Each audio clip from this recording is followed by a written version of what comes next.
à tous et bienvenue sur votre chaîne Média Nationale dans votre émission Le Clubhouse. Nous sommes le 2 mars 2026 et ce soir, nous recevons un club de National 2 qui évolue dans la poule B. Je parle bien sûr du SAS Épinal que vous avez vu sur les réseaux sociaux. Nicolas, le coach, et Jean-Yves, le directeur sportif, bienvenue à vous sur notre plateau. Comment vous allez? Tout va bien, Daniel, merci de nous accueillir. Merci à vous d'avoir bonsoir. Merci à vous d'avoir accepté l'invitation. C'est vraiment un honneur pour nous de recevoir un coach et un directeur sportif parce que c'est la première fois qu'on a cette configuration. Full dirigeant, full staff. Donc voilà, on espère que voilà, passer une bonne soirée avec les gens dans le live, dans le chat qui vont pouvoir vous découvrir et en apprendre sur le fonctionnement d'un club. Avec grand plaisir. Parfait, parfait. On me dit quoi dans le chat? Salut tout le monde, salut. Ah, j'ai pas activé les micros. Ah, c'est bon, ils sont activés les gars. Là, vous allez bien les entendre. On fait un test. Nicolas, redis-nous bonsoir.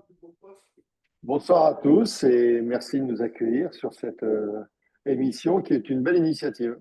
Parfait. À toi Jean-Yves pour voir le test. Bonsoir à tous, merci Daniel. Et comme Nico l'a dit, on l'a dit un petit peu en préambule, belle initiative que de mettre en lumière ces championnats qui sont si importants et si disputés, on le sait. Nickel. L'intro est partie les gars. On est en live ensemble pendant 1h30. Comme je dis, on est là pour vous essorer. Voilà, donc coach, je sais que vous avez une belle carrière derrière vous. Jean-Yves, peut-être que tu pourras nous le dire si tu as joué au foot par le passé, mais là, dites-vous que c'est une séance d'entraînement et que là, dans le chat, ils sont là pour vous et ça va être très intéressant, je pense. Donc, let's go. On y va, on va commencer cette soirée par un petit jeu voilà, pour briser la glace. Je vais poser des questions, vous répondez par vrai ou faux et on n'a pas besoin de se justifier. C'est parti. Ok. La N2 est le championnat le plus difficile à coacher en France, selon vous? Vrai. Nicolas? Paul? Faux. Ok, on y va. Un bon vestiaire vaut plus qu'un bon système. Ouais. Vrai. On peut monter sans un gros budget. Vrai. Ouais. Aujourd'hui, un directeur sportif est plus important qu'un coach. Faux. Très bien. En N1, N2 et N3, le plus dur mentalement, le championnat le plus dur, c'est la N2, entre ces trois championnats. Vrai. Très bien, messieurs. Dans le chat, vous en pensez quoi? On n'entend pas. Qu'est-ce qu'il me raconte? C'est pas normal. Est-ce que sur Twitch, vous entendez? Ça, c'est les aléas du direct parfois. Ça peut arriver qu'il y ait des petits bugs. Hop. Alors, attendez. On règle ça. Ah, le son est bas. Les gars, sur TikTok, le son est à fond. C'est les mêmes réglages chaque lundi. Vous le connaissez. En tout cas, là, il est à fond. On y va. On va commencer d'abord par connaître les hommes que vous êtes. Avant de connaître votre profession, d'aller en profondeur, on veut savoir qui vous êtes. Et on sait que toi, Nicolas, le coach, tu as une carrière pro et aujourd'hui, tu t'es reconverti en tant qu'entraîneur. Qu'est-ce qui change dans la tête? Entre entraîneur et entre joueur et entraîneur? C'est ça. C'est très simple, hein, sans faire de caricature, mais quand tu es joueur, tu penses qu'à toi. Quand tu es entraîneur, tu dois penser pour tout le monde. Ah ouais, c'est très précis, très efficace. Parce que en entraîneur, en fait, on a la tête partout, si je comprends bien. Oui, tu dois penser à la place de tout le monde. Tu dois tenir compte aussi un petit peu du passé de chacun, parce que derrière chaque joueur, il y a des hommes. Et tu dois réussir à agir, interagir avec ça pour que le joueur, l'homme, soit le plus performant sur le terrain. Donc, et ça prend du temps parce que découvrir les hommes, et enfin moi, c'est moi qui pilote le vestiaire, c'est moi qui pilote l'équipe, et tu as envie de connaître tout le monde, sauf que je suis pas seul parce que j'ai un staff, forcément. Et les infos dont j'ai besoin, c'est à moi de les récolter. Et quand tu dois récolter toutes ces infos sur 25, 26 personnes, quand tu as une séance le matin et pour certaines périodes, 2 séances dans la journée, en fait, t'as pas toujours ce temps pour connaître les hommes et mieux interagir avec eux.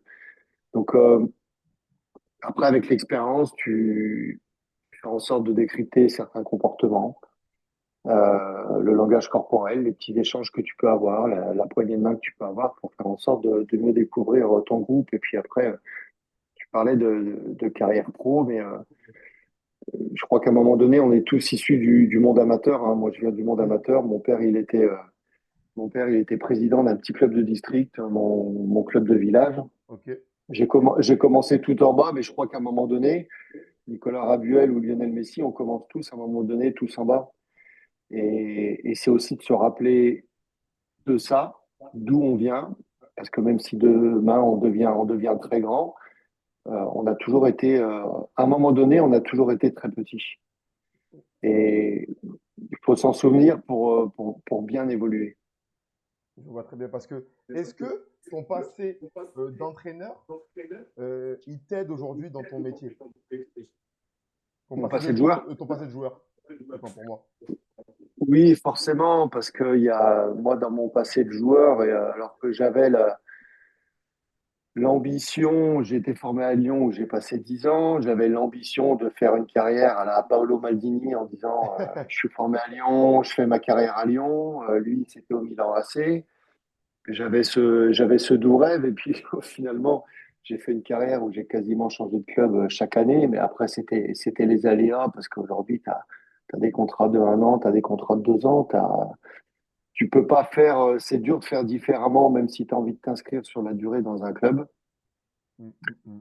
Donc, forcément que ça m'a servi et le fait justement d'avoir pas mal navigué, tu côtoies beaucoup de joueurs, tu côtoies beaucoup d'entraîneurs, tu côtoies beaucoup d'environnements. Et en fait, c'est toutes ces expériences-là qui font en sorte qu'aujourd'hui, tu peux reproduire des choses que tu as aimées Ok. et tu peux aussi éliminer des choses que tu n'as pas aimées. Ok, parce qu'aujourd'hui, quand je vous entends, euh, comment exprimer ma question? Est-ce que vous êtes plus dans la compréhension ou dans l'exigence? Je pense qu'il faut avoir les deux. Je pense qu'il faut avoir les deux et après, en fonction de la période de ta saison, euh, tu augmentes le curseur parfois sur la compréhension et à d'autres moments, tu augmentes le curseur sur l'exigence. Et peut-être ça va te surprendre, mais quand il y a une période une dynamique de résultats négative, je vais plus augmenter mon curseur sur la compréhension. Ok, Et quand il y a une dynamique positive, c'est là que je vais être encore plus exigeant. ok. Donc, ouais, Parce qu'à un moment donné, quand... selon la période, tu as Oui, la capacité ouais, d'adapter. ouais, bah, de toute façon, tu es entraîneur, tu es dans l'adaptation permanente. Il y a des choses que tu prévois, il y a des choses que tu anticipes et il y a tout ce qui est impossible à anticiper. Tu peux être le meilleur joueur d'échecs au monde. Il y Ok, a des choses dans notre sport enfin, surtout dans les sports collectifs, qui sont imprévisibles et auxquelles faut être prêt à répondre à l'instant T. Donc, et après, avec l'expérience, en fait, tu arrives maintenant à anticiper plusieurs scénarios différents et tu te dis, bon, bah voilà, dans telle situation, oui, bien il peut se sûr. passer, il peut se passer plein de trucs dans le positif comme dans le négatif. Et à chaque fois, C'est à vous d'être en capacité de pouvoir réagir vite et bien euh, pour le mieux, quoi. oui, le timing est hyper important. La manière dont tu réagis, le timing est hyper important. Euh, et puis parfois, tu peux jouer avec ce timing-là. Mm. C'est volontairement attendre, volontairement forcer le trait. Après, j'ai envie de dire, c'est la sensibilité de De chacun des chacun. coachs et ce qui fait la saveur, la couleur de chacun. Très bien. Merci pour tes réponses. Parce que Jean-Yves, moi, j'ai vu quand je préparais notre émission que vous êtes arrivé au club en 2020. C'est ça, c'est ça. En 2020, mais est-ce que vous avez eu un passé dans le football? Est-ce que le football, vous connaissez ce milieu-là? Dites-nous en plus un peu. Alors, le fonctionnement du football, moi, je l'ai découvert avec le SAS, Ok, très clairement. Après, je suis content que Nico ait remis en lumière qu'à un moment, on a eu le même niveau. D'ailleurs, Ouais, peut-être même que moi, j'ai une bonne période, j'étais le joueur qui grandissait plus vite que les autres. Donc, on me mettait 6 ou 5 et donc j'ai cru pendant un moment que j'étais plutôt pas mauvais. ok. Et puis ça s'est arrêté, je me souviens, sur une détection à l'époque en U13 à l'AS Nancy-Lorraine où, bah, finalement le physique avait impressionné et puis je m'étais rendu compte que de toute manière j'avais beaucoup moins de talent que tous ceux qui étaient à côté. Et j'ai arrêté le foot, qui est une vraie passion hein, pour le coup. Ça, il n'y a pas y a pas de débat. Mais j'ai arrêté de jouer en arrivant en région parisienne. Je m'étais inscrit pour ceux qui sont à Paris. Je sais que tu es à Marseille, mais pour ceux qui sont à Paris, ça parlera peut-être. Mais mon école de commerce étant à La Défense, je vivais à Neuilly-sur-Seine. Donc je m'étais inscrit à l'Olympique Neuilly. Ok. Et je dois t'avouer que j'ai redécouvert ces matchs de région parisienne avec le SAS Football, mais quand tu arrives avec l'Olympique Neuilly dans le 9-3, tu fais un match, tu as compris que tu n'étais pas un bonhomme, quoi. Ouais, ouais, ouais. Et donc voilà, donc je me suis arrêté, voilà, c'était dans des niveaux qui étaient district régional, et je pense que c'était le maxi que j'aurais pu atteindre. Et je suis revenu dans le football, effectivement, bah, par le SAS Football et plus particulièrement par le président, en fait, Yves Bailly, que j'ai rencontré voilà, 2019. Et assez vite la connexion s'est faite et j'ai rejoint le projet en 2020. Alors, en même temps que le Covid, je ne sais pas si c'est un bon signe ou un mauvais signe, mais en tout cas, voilà, Chacun voilà se fait comment un j'y son suis avis, mais en arrivé. tout cas, c'est ce que j'ai vu, ouais, dans la période du Covid. Et donc, quand vous arrivez au club en 2020, c'est pour être à ce poste. Du tout, du tout. En fait, j'arrive, enfin, le club a énormément changé depuis 2020 et on avait une structuration qui était différente. C'est pas, voilà, il n'y a pas de mieux ou de moins bien, c'était différent. C'est différent. On avait un coach qui était Xavier Collin à l'époque, Yes. qui avait plutôt un rôle de manager général. Mm. Et Xavier a toujours été dans cette approche. Je sais que il aime avoir un petit peu toute cette étendue de possible, donc du recrutement à l'organisation même des éducateurs sur les équipes du dessous. Donc il Le était jeune, ouais. accompagné avec les jeunes, et donc il était accompagné dans sa mission par Jamel Menaï, qui était un enfant du club. Et le binôme fonctionnait bien et ils restaient sur un quart de finale en Coupe de France. Hein, moi, j'arrive à ce moment-là quasiment. Ok. Et donc, du coup, il n'y avait pas de sujet sportif au moment où on en parle. Donc, mes premières missions en arrivant au club, en fait, c'était de refaire le logo que tu as que tu mis. J'étais le responsable du projet Ok. de l'identité visuelle du logo. Donc j'ai commencé comme ça, hein, en tant que membre du comité exécutif, Bien plutôt sûr. sur des projets structurants, un peu dans l'ombre, Mhm. le plus visible étant celui-là. Et puis bah, progressivement, avec le temps, et puis les changements d'organisation, hein, Xavier est parti à Orléans, C'est on a eu ça. Pascal Moulin, ça a été une nouvelle, voilà, ça a questionné notre organisation. Mm. Pas parce que c'était Pascal, c'est juste qu'il y avait un nouvel homme, donc il fallait modifier les choses. Donc on a structuré avec Pascal et puis ensuite il y a eu Fabien. Et c'est avec Fabien Tissot que j'ai vraiment commencé à prendre un peu plus voilà, de place dans le sportif à un moment où le président était moins présent aussi. Ok. Et donc il avait besoin de relais opérationnels. Voilà. Et donc, c'est là que tu as pu commencer à toucher à ce rôle de directeur sportif, donc que tu endosses depuis combien de temps, pour qu'on sache? Depuis la saison nationale, en fait. Ok. La saison. La saison de la montée, d'ailleurs, c'était toujours enfin, c'était compliqué pour les joueurs, hein, parce que j'avais pas vraiment de fonction, mais c'est moi qui discutais leur salaire. Ok. Et donc, j'avais plutôt une approche budgétaire à ce moment-là. Ouais. Donc, c'est vrai que voilà, c'était un entre-deux un peu particulier. Donc, ça, c'était la saison de la montée. Et donc, quand on monte en national, on a commencé le mercato d'été à essayer de structurer un peu avec Fabien une relation, sans le titre directeur sportif, mais une relation dirigeant-coach dans le recrutement. Et là où ça a vraiment accéléré, c'est pendant le mercato d'hiver, parce on était dans une situation sportive très, très délicate. Ouais. Et à ce moment-là, effectivement, on a décidé, nous, la direction, de remettre un coup de braquet un peu, voilà, un peu sur la structure en essayant de maintenir le club en national. Et on a fait une deuxième partie de saison assez, enfin, franchement, très impressionnante pour nous, puisqu'on était Mm. dans les 10 Ouais, premiers, je me rappelle. euh, un gros mercato. Et donc, j'ai appris sur le tas. Et donc, bon, maintenant, il y a prescription, donc je peux en parler maintenant. Mais c'est à partir de ce moment-là aussi j'ai commencé un petit peu à avoir ce réseau dans le football. C'est à partir de ce moment-là où j'ai commencé à connaître ce brave monsieur qui est là, Nicolas Rabuel, Ok.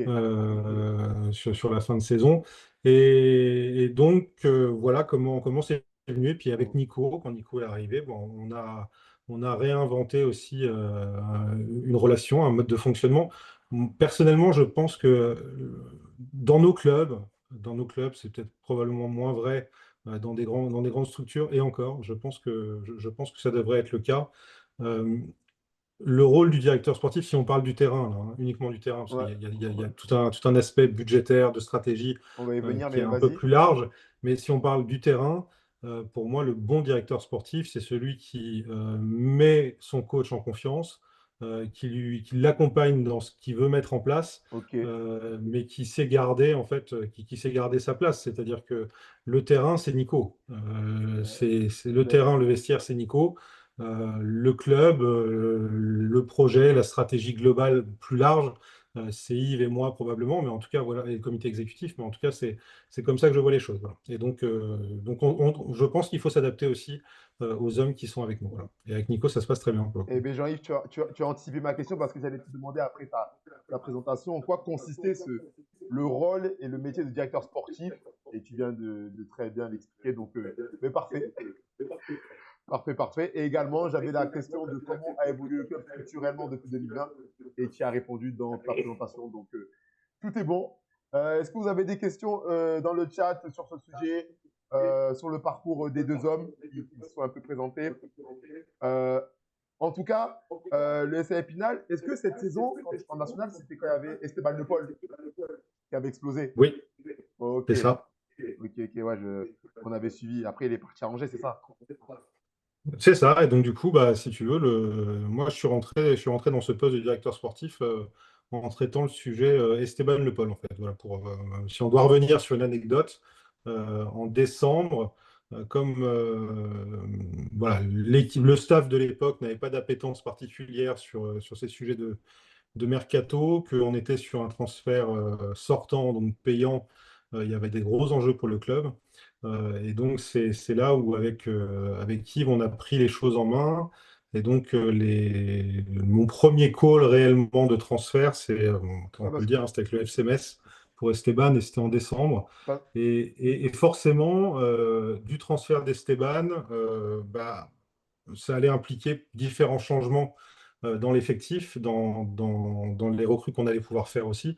Et donc, en fait, comme on traitait le sujet Esteban, et ben forcément, toutes les entrées étaient traitées aussi ensuite. On avait juste demandé à Fabien quels étaient les ajustements qu'il voulait faire.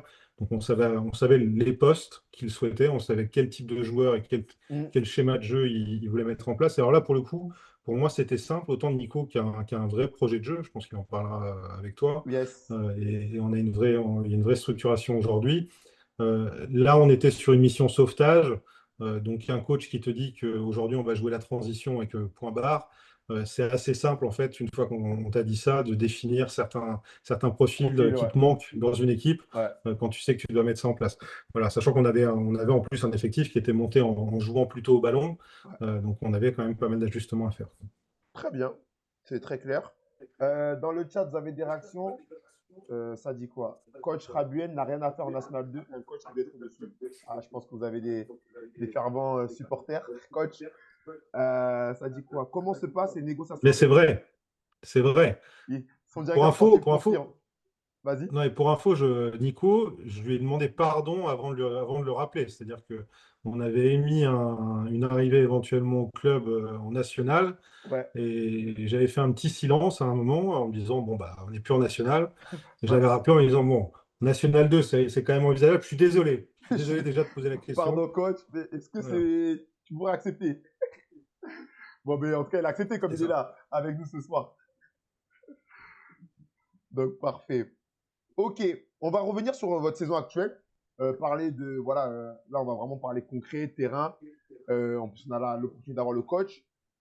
On a vu qu'Épinal, voilà, début de saison assez compliqué en termes de résultats et que depuis janvier, vous avez remonté la pente avec une série de résultats positifs.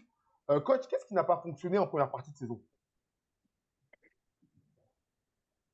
Tu sais, même sur la deuxième partie de saison, là, et notamment les deux derniers matchs, on a un gros problème d'efficacité offensive. Aujourd'hui, on est la deuxième meilleure défense et on est la 14e attaque. Et si tu veux, sur la première partie de saison, on a eu beaucoup de matchs, notamment à domicile, hein, parce que à l'extérieur, on a fait un gros parcours à l'extérieur. On a 7 clean sheets qui sont obtenus à l'extérieur sur 8 qu'on a totalisé cette saison. Ah oui, quand même. Et ouais. Non, non, on a vraiment très bien débuté. On a eu un. J'enlève de l'analyse Feni et Beauvais au match aller où, dans le contenu, on a vraiment été moyen. Mais malgré tout, en ayant un contenu moyen, on s'est toujours créé les occasions en premier et on a toujours eu une base défensive très solide. Ok.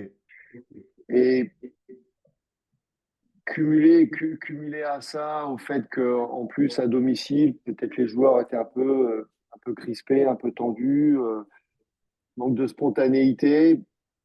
Je pense pas que ce soit un manque de qualité, que ce soit un manque de talent, mais voilà, ceci dit, on a perdu beaucoup de points. Et aujourd'hui, le championnat est tellement dense avec tous les points qu'on a perdus en route. Enfin, j'en parlais avec le staff aujourd'hui. Il faudrait faire le tour de tous les championnats.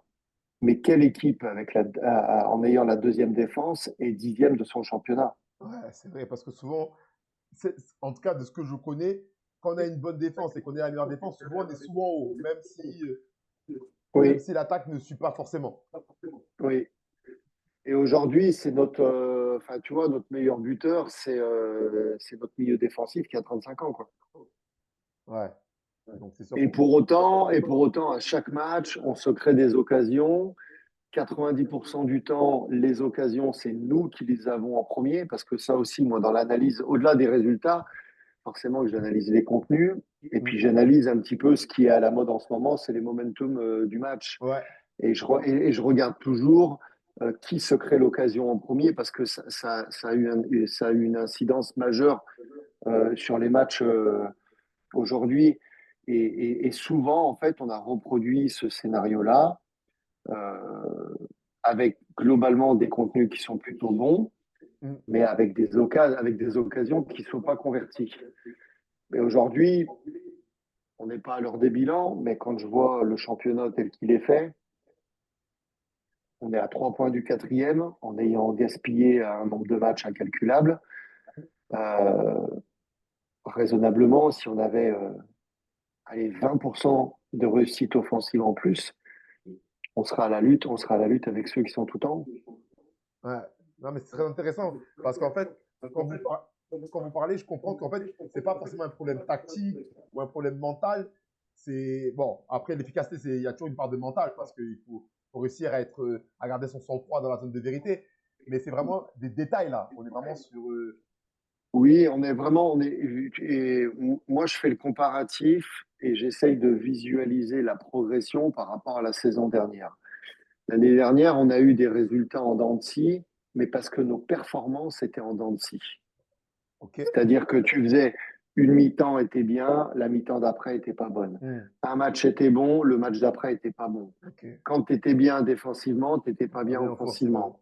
Quand tu étais bien offensivement, tu n'étais pas bien défensivement. Ok. Tu vois? Et en fait, on avait un manque de constance. C'était Euh, déséquilibré. oui, il y avait pas de fil rouge sur la saison. Et tu te dis, quelque part, c'est plus facile à accepter parce que tu te dis, mais de toute façon, quelque part, vu le contenu global de nos matchs, c'est normal qu'on ait des résultats en dents de scie comme ça. Oui. Cette année, c'est beaucoup, beaucoup, beaucoup plus frustrant cette saison Ok. parce que tu concèdes très peu dans l'utilisation. Je te prends des exemples sur les derniers matchs qu'on a vécus à la Colombière avant Noël. Wascal et Borgo, on est allé plus de 50 fois dans les 20 mètres adverses sur chaque match. Donc, en N2, aujourd'hui, moi, ce que je comprends, c'est que on arrive à pousser, on va jusqu'à ce genre d'analyse. L'analyse est poussée. Non, parce que c'est intéressant pour vous dans votre travail, c'est quelque chose qui est important d'aller quand même plus de 20 fois, vous avez dit Plus de 50 fois par match. 50. Dans les, 50. plus de 50 fois par match dans les 20 derniers mètres. Et après, tu centres 25 fois, tu frappes 10, 12 fois au but, mais tu as toujours une touche de trop sur le centre, une Ouais, touche de trop sur la frappe. bien sûr. Voilà. Après, tu sais, en N2, on n'a pas toutes les datas qui sont disponibles à des niveaux supérieurs. Donc après, tu te fais tes propres datas. Et moi, je ne veux pas rester enfermé à l'analyse uniquement d'un résultat. Je veux aussi m'ouvrir à une analyse beaucoup plus profonde. Parce que j'ai été joueur. Aujourd'hui, je suis entraîneur. Et c'est trop facile de dire je suis content, on a gagné. Je suis pas content, on a perdu. Non, ça va beaucoup plus loin. L'analyse, Ça va beaucoup plus loin. voilà, l'analyse, faut la pousser plus loin. Oui, je suis content parce qu'on a gagné et aussi parce que Mm, on a gagné en faisant telle chose. Je suis pas content parce qu'on a perdu et on sait expliquer pourquoi on a perdu. ok. Et parfois, tu perds. On a perdu Dieppe il y a 15 jours, tu as 8 occasions nettes. Ben, tu as fait le job, tu n'as pas été efficace. Mais il n'y a, y a pas de problème d'attitude, il n'y a pas de problème d'application du projet de jeu ou d'application du plan de jeu. Tu Mm, vois ce que je veux dire? C'est, ben voilà, les autres, ils t'ont puni sur une demi-occasion, ils te punissent là-dessus. Mais en fait, moi, je cherche vraiment aussi pour moi que je grandisse, que je fasse évoluer mon projet de jeu, que je corrige ce que j'ai à corriger. Hein. yes.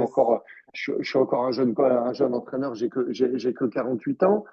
Mais en fait, tu vois, c'est vraiment d'être précis. Je sais qu'aujourd'hui, on est jugé, bah, tu gagnes, tu es un bon coach, tu perds, tu es un mauvais coach. C'est ça. J'essaie de sortir de ce prisme-là, d'avoir une vision plus élargie. Et même moi, quand je vais regarder d'autres matchs de Ligue des Champions, de Ligue 1, de Ligue 2, de National, de N3, peu importe, j'essaye d'avoir cette analyse-là. Et il y a un super exemple en ce moment, c'est Bodo Glimt. On Mm, n'en parlait pas, on en parle aujourd'hui parce qu'ils sont en train de sortir des grosses équipes. Mais Bodo Glimt, ça fait des années que ça dure, hein, ce qu'ils font. ok. Donc, ouais, ça date pas de maintenant parce que là, ils se sont révélés. Ben, ça date sur le contenu, sur le fond de ce Ouais, qu'ils font. Et on peut parler du def, on peut parler du off, on peut parler des transitions, on peut parler des coups de pied arrêtés, on peut parler de plein de choses. Bodo Glimt, il y a longtemps qu'ils mettent ça en place. Moi, je les regardais un peu. Alors, ils étaient déjà en Ligue Europa. Hein, bien sûr, bien sûr. non, mais sans faire offense après au championnat norvégien, c'est assez facile, c'est plus facile d'apparaître en Ligue Europa quand tu es dans le championnat norvégien que quand tu viens du championnat français. Oui, mais après, Mais ceci dit, il faut quand même performer après. D'où est-ce qu'on n'arrive pas à faire la majorité de nos au, clubs. au-delà de la performance, Daniel, c'est pour moi, c'est enfin, j'imagine que le jeudi soir, quand tu te mets devant ta télé, Mhm. ramène ça il y a 4 5 ans en arrière, Oui, est-ce que tu aurais eu idée de regarder Bodo Glimt? non. Non, mais personne, mais personne.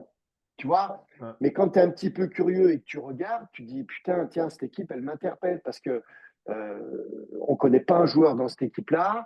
Et puis, dans ce qu'il propose, ouais, c'est bien. Après, bah, ça a mis du temps pour grappiller des points. Et aujourd'hui, ils sont en train de taper les plus gros d'Europe. c'est ça. Et on arrive tout juste à connaître un ou deux noms parmi Vraiment. les joueurs qui constituent l'effectif. Ouais, non, mais c'est ça. Mm. C'est, donc voilà,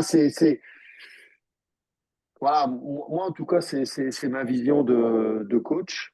Non, oui, bien sûr, vous vous arrêtez pas juste au résultat du samedi et vous essayez vraiment Voilà. de pousser plus loin pour même vous faire progresser sur votre projet de jeu, comme vous l'avez dit, et également trouver des solutions pour votre équipe.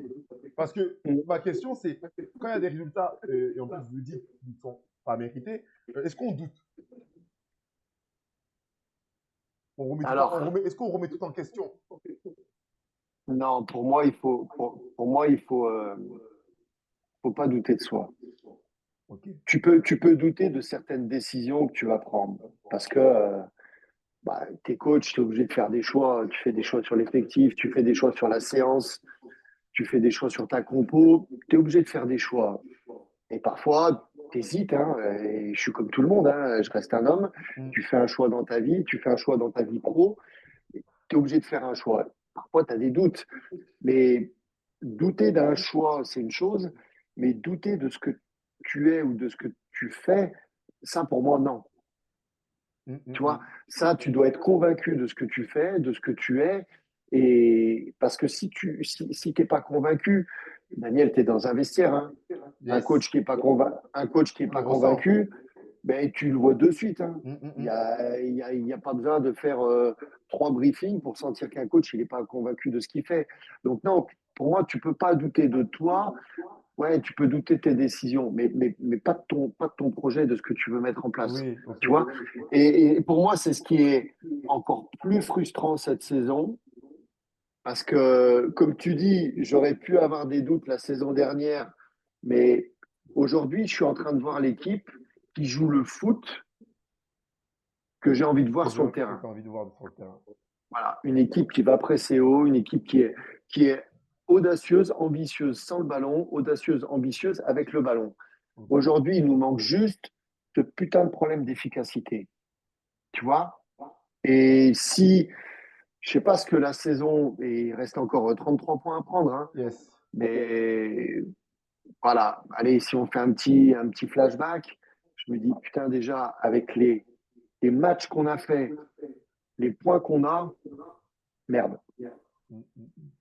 Parce que quand, là, tu as dit, tu prends plaisir à voir ton équipe évoluer, évoluer parce que c'est tes idées qui sont mises en place, c'est quoi le sentiment qui est au fond de toi? Mais j'ai vraiment ce sentiment-là où justement, et je l'ai dit aux joueurs, hein, je l'ai partagé au vestiaire, parce que je suis très transparent avec le vestiaire, c'est que j'ai le sentiment depuis quelques matchs qu'on arrive un peu à guider les matchs. Ok. C'est que si on décide d'être haut, d'aller presser haut, bah, on le fait et on réussit à imposer ça à l'adversaire. Si on décide de construire le jeu à 2, à 3, peu importe comment on arrive à le faire, Mm. et on arrive à se créer des occasions, tu vois. Et aujourd'hui, je suis sur un sentiment où on subit peu de choses de l'adversaire, hormis l'essentiel, Les deux, l'efficacité en bas, c'est ça. l'efficacité en haut. Ouais. Voilà, c'est Les ça. deux surfaces.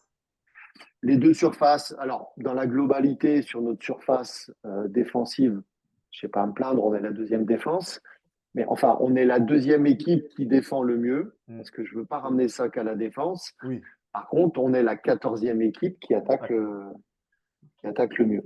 Donc, Non, c'est très bien. alors forcément, hein, quand on parle de, même si pour moi le travail défensif, il part avant tout de mon attaquant, parce que quand je veux presser haut, si mon attaquant il fait pas le job, bah, Oui, ça va bloquer. Ça va. tous ceux qui sont derrière, ça va pas fonctionner. Mm.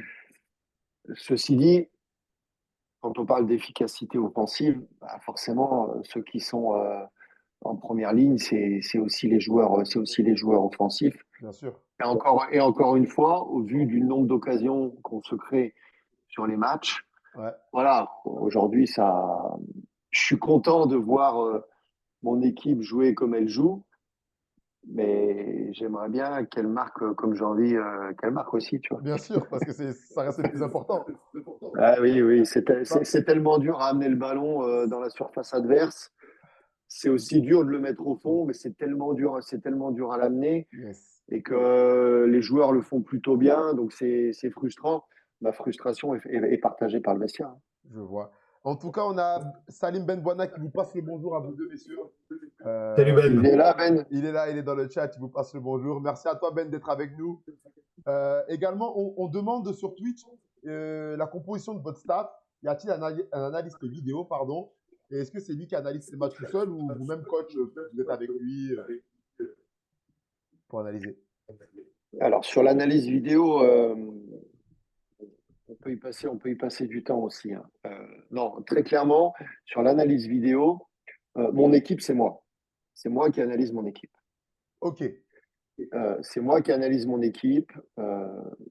Le- Mon adjoint revoit le match, l'analyse vidéo. Je suis pas sûr qu'il le revoie tout le temps parce que lui, il faut déjà qu'il soit dans l'anticipation du match Du d'après. match après. Mais en tout cas, en ce qui concerne mon équipe, c'est moi qui analyse. Ok. C'est moi qui revois. Je revois systématiquement dans le week-end le match. Mhm. S'il y a un retour vidéo à faire, c'est moi qui découpe les séquences Et qu'il a animé. et, bon, et qui l'anime. C'est moi Ok. qui la présente. Éventuellement, s'il y a un habillage à faire avec des puits de lumière et tout ça, je suis formé sur le séquençage. Je suis très peu formé sur l'habillage. Ok. Éventuellement, je demande un coup de main. Après, sur l'analyse de l'adversaire, je demande à l'analyste vidéo de le faire avec l'adjoint. Moi, je regarde pour toutes les équipes les buts marqués, les buts encaissés. Ok. Très bien. Mais en analysant tous les buts marqués, tous les buts Oui, encaissés. la manière dont ils ont été amenés, C'est, ils ont été amenés. Yes. voilà. Est-ce que c'est une attaque rapide placée? Est-ce que Mm. c'est une attaque placée? Est-ce que c'est une contre-attaque? Est-ce que c'est à gauche? Est-ce que c'est à droite? Est-ce que c'est dans l'axe? Est-ce que c'est un centre repoussé? Est-ce que c'est une frappe repoussée? Est-ce que c'est un coup de pied arrêté? Si c'est un coup de pied arrêté, comment le coup de pied arrêté a été obtenu? Mm. Parce que parfois, tu tombes sur des équipes qui marquent 40% de buts sur coup de pied arrêté. Ouais. Ok, c'est bien. Mais comment elles se les procurent, ces coups de pied arrêtés? Ouais, Est-ce que ok. tu as un top joueur en face Qui provoque. Ouais. qui obtient je sais pas combien de coups francs? Mm. Est-ce que est-ce que c'est une équipe qui obtient beaucoup de coups de pied arrêtés parce qu'elle a une grosse possession et que du coup elle arrive à acculer l'adversaire? Bah, tu vois, là aussi, faut pousser le truc un peu plus loin, quoi. Mais moi, j'aime bien juste avoir but pour but contre. Ok. Très bien. Ça me permet d'avoir la carte d'identité de l'adversaire. Yes. Euh, Si j'ai un peu plus de temps, je regarde des bouts de match, des Oui, séquences de des 10-15 séquences, ouais. minutes. Ouais. Voilà. Après, je délègue ça aussi au staff parce que Non, c'est un le travail travail d'équipe. vidéo, ça prend. Ouais, C'est ça. exactement. Exactement. C'est Parce ça. que, Jean-Yves, quand il y a des résultats compliqués comme il y a pu avoir en début de saison, même si on a bien compris que c'était des résultats pas si évidents en fait que ça, comment on soutient son coach, son vestiaire? Bah, en fait, faut tout remettre dans un contexte aussi, hein. Nico le dit pas, mais moi je vais le redire. On a fait cette saison avec un budget compliqué au début de l'année. C'est-à-dire que moi, je fais partie des gens qui pensent qu'un budget garantit rien. Ok. C'est la manière dont on l'utilise, ça c'est certain. Maintenant, quand tu vas dans un vestiaire, et Ben l'a connu, puisque Ben était avec nous l'année dernière, et qu'en mai dernier, on annonce à tout le monde qu'on va couper de 500 000 euros le budget et qu'il y a plein d'avantages que les joueurs avaient qui vont s'arrêter, Mhm. et ben on est dans une nouvelle. Finalement, Dynamique, on repart sur un nouveau cycle, en fait. nouveau C'est-à-dire que cycle. même si on a voulu travailler sur de la stabilité, parce que c'est le plus important. Malgré nous, d'un point de vue financier, et là on est obligé de, moi je suis obligé d'être d'accord avec le président, hein. Il cite toujours cette phrase qui dit que on meurt pas de sport, mais on meurt d'argent. Et il n'y a qu'à voir l'ensemble des clubs qui sont tombés, ils ne sont pas morts parce qu'ils avaient des résultats sportifs. Et là, enfin, si on parle du sud de la France, on était avec Martigues dans la même saison en nationale et eux sont montés en Ligue 2. Ouais, Pour quel résultat aujourd'hui, tu vois? effectivement. Donc le plus important, c'est effectivement la survie du club. Et donc, bah, c'est là, tu vois, où bah, finalement mon rôle prend un peu plus de poids et là un peu plus de sens à l'arrière. C'est que c'est comment Nico arrive à construire un effectif en étant intelligent voilà, sur des contrats, sur des coûts à faire. Mais voilà, ce que je veux dire sur le début de saison, il faut quand même avoir en tête que on est parti sur un nouveau cycle. Et donc on n'a pas tout cassé, mais c'était vraiment un début compliqué par rapport à ça. Et l'autre point, c'est que ça fait des années que, il y a une étude qui traîne sur à la Fédé, qui venait de l'UEFA, hein, sur le fait que il ne faut pas constituer des groupes trop importants et Ok. qu'aujourd'hui, la stat, c'est que tu as 80% des joueurs qui vont, 16 joueurs vont se partager 80% du temps de jeu. Et quand tu montes un petit peu, tu te rends compte que voilà, tu peux faire un effectif avec 22 joueurs. Et Nico a été le premier coach qui a mis en place quelque chose au club où on laisse une place importante à des jeunes issus de la formation. puisque finalement, ce groupe, on le fait qu'avec 16 confirmés au début de saison. Ok. C'est-à-dire qu'on a 16 joueurs confirmés en début de saison. Et Et, ensuite, le euh, reste, et- c'est et des jeunes. l'ensemble du groupe, c'est ensuite des jeunes à qui on fait confiance, qui ont du talent, hein, Oui, bien et sûr. qu'il faut développer, mais à qui on laisse sa chance. Et pour le coup, le coach qui a de l'ambition, nous on a de l'ambition, il accepte ce challenge-là, mais ça prend toujours un peu plus de temps, quoi qu'on en dise. Donc moi, je mets déjà ça dans le contexte. C'est-à-dire qu'il ne faut pas oublier, quand les résultats sont un peu compliqués, Mm. toujours ce sujet-là. Après, bon, on a eu un budget qui aurait pu être un peu plus large parce qu'il y a eu la vente d'Esteban Le Paul entre Angers et Rennes et on avait un intéressement là-dessus. Donc, ça nous a plutôt amené de la sérénité, mais on n'a pas renié par respect pour les joueurs qui avaient fait les efforts Ouais, des cet été, concessions. qui avaient accepté les concessions. On n'a pas du tout voulu renier ça et donc changer et ouvrir les vannes en disant, bon, maintenant on a de l'argent. Donc, en fait, cet argent-là, on s'en sert encore pour structurer le projet global, Ok. principalement. Donc voilà, donc ça c'était le début de saison. Après, il y a eu beaucoup de blessés, énormément de blessés. On en parlait encore avec le coach ce matin, en se disant, mais comment on peut tirer une conclusion, une analyse, comment on peut améliorer Oui. ce sujet-là. Alors qu'on n'a pas pu C'est tirer tellement... plein potentiel de tout l'effectif. Non, Ouais. on n'a jamais eu notre groupe au complet, jamais.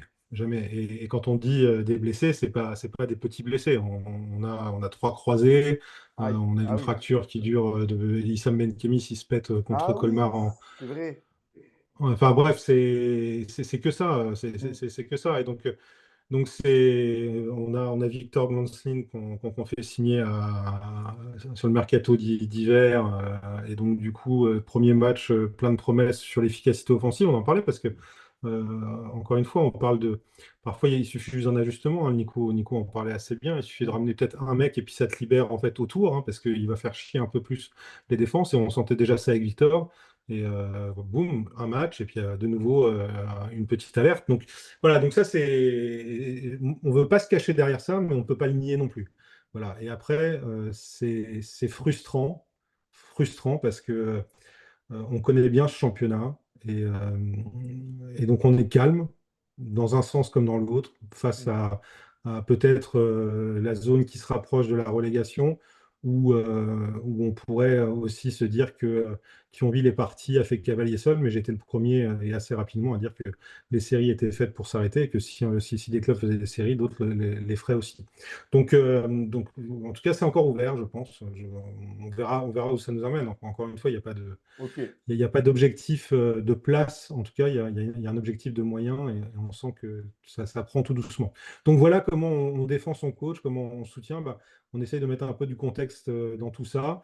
Évidemment, il y a des émotions, hein. On ne va pas nier que l'élimination en Coupe de France a créé un petit peu de tension Mm. au sein du club, mais voilà, s'il n'y a pas de tension dans un club, c'est un club qui est en mort, hein, enfin qui est en mort, qui est en mort cérébrale. C'est légitime qu'il y a un moment, on ait Oui, des bien discussions, sûr. etc. Mais C'est des réactions, en c'est tout normal. cas, que ce soit, bon, en tout cas, moi, Nico le sait, c'est que à titre personnel, il a toute ma confiance. Et si on parle du binôme avec le président, on parle d'une seule voix, c'est pareil. Et Yves a prouvé sur ces 13 années de présidence qu'il ne manageait pas à l'émotion. Voilà, enfin, je veux dire, il n'y a jamais eu de licenciement sur un coup de tête d'un coach. Voilà, jamais. Très bien. C'est très clair. Merci pour votre clarté. Dans le chat, est-ce que vous avez des questions ou des réactions sur ce qui vient d'être partagé avec nous? Profitez-en, les gars. C'est pas tous les jours qu'on a l'opportunité d'avoir un coach et un directeur sportif. En tout cas, avant de passer sur la prochaine thématique, je voulais remercier bien fort notre sponsor, BS Équipementier, qui nous équipe jusqu'à la fin de la saison. Voilà, donc allez check sur les réseaux sociaux ce qu'ils font. Ils équipent les clubs de toutes les catégories et de tout niveau. Donc voilà, pour préparer la saison prochaine, ils font du très bon travail. Donc encore merci à eux.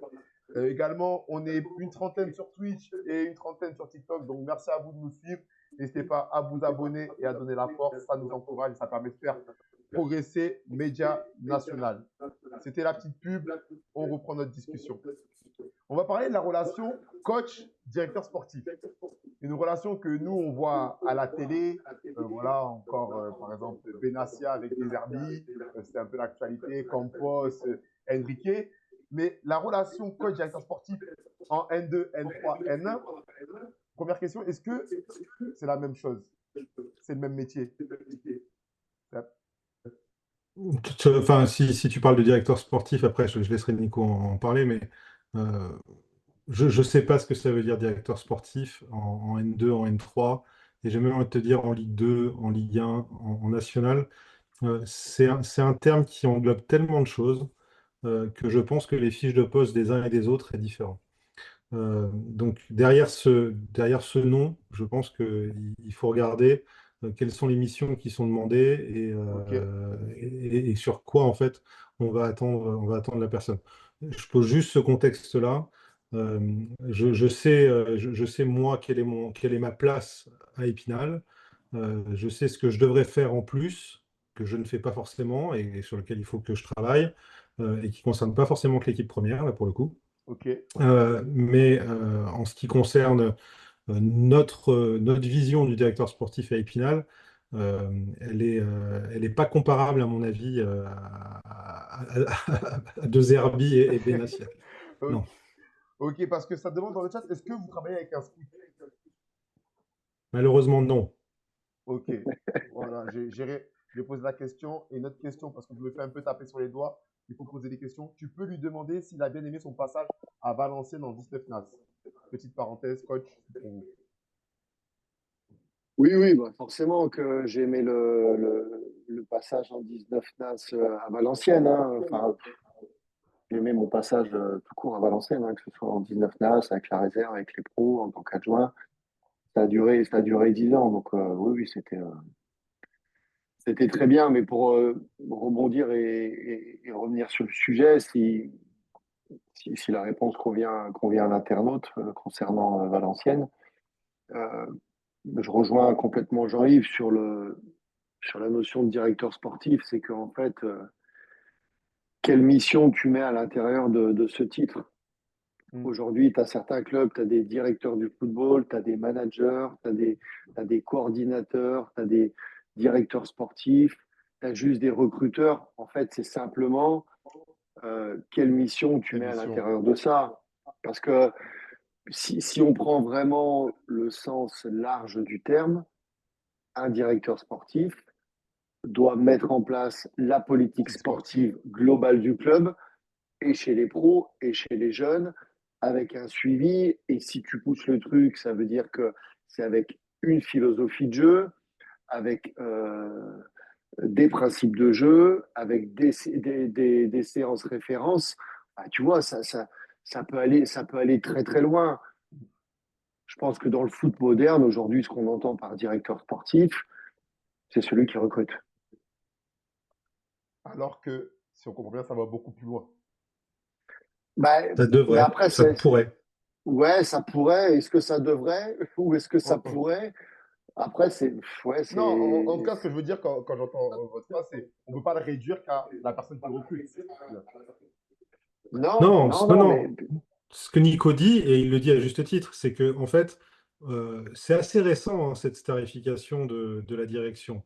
Si on regarde pendant moi le foot enfin le foot de papa, hein, parce Hein. que maintenant on fait Yes. partie de la génération où on s'appelle papa, Ouais.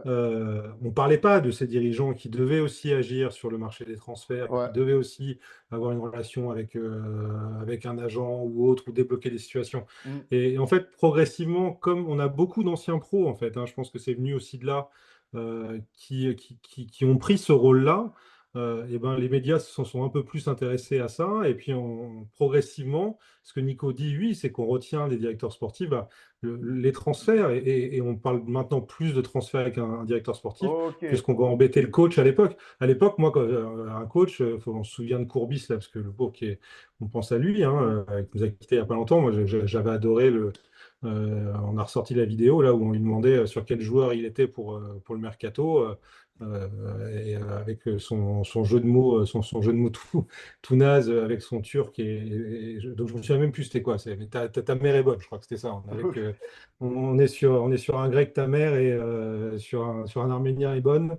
Voilà, mais et à l'époque, on interrogeait les coachs là-dessus. Et donc, je Hmm. pense que voilà, pour connaître d'autres directeurs sportifs et dans différents niveaux, En plus, le travail qu'ils font, c'est qu'une petite partie, les transferts. Mm. On a pas mal de liens avec Mika Chrétien à Nancy. Ok. Mika, il travaille beaucoup aussi sur la restructuration du centre de formation. Et à Nancy, Dieu sait si c'est un gros sujet. Mm. Donc voilà, donc je pense que ce que Nico dit, c'est qu'effectivement, on a le sentiment que c'est que le recrutement, mais c'est pas que ça. Et à Épinal, pour le coup, donc il y a le recrutement avec Nico, Mm. c'est-à-dire que c'est pas moi qui décide de faire venir un joueur. Ouais, c'est ça, parce que Euh, vous organisez comment pour, en tout cas, à Épinal, parce que là, on parle de votre club. Euh, Vous êtes en discussion, c'est toi, Nico, il te dit, j'ai envie de tel profil. Toi, tu vas chercher ces profils ou il a déjà fait une prospection de son côté? Comment ça s'organise? En fait, on a un peu les deux. Enfin, Nico, je te laisserai valider, mais moi, j'ai le sentiment Mhm. que déjà, on l'a pas écrit, notre process, et il s'est fait assez naturellement. Si je devais faire simplement, Nico, c'est lui qui définit effectivement quel type de joueur, quel joueur il souhaite. Mhm. Moi, je suis là pour accompagner ça. Ok, Donc, c'est-à-dire que Nico, il a son réseau, il a enfin, il prospecte lui. J'ai aussi, moi, des joueurs qui me sont proposés, qu'on peut suivre. Là, on a mis en place, on travaille sur une grosse base de données joueurs avec de la stat, etc. Donc ça, c'est un projet structurant qu'on a mis en place cette année. Mais in fine, c'est quand même Nico qui va analyser sportivement les choses. Donc ok, ça peut venir directement de lui, ça peut être quelqu'un, on peut lui proposer un joueur. Après, il y a une règle, sans qu'on se soit dit, c'est que jamais je signerai un joueur sans en avoir parlé à Nico.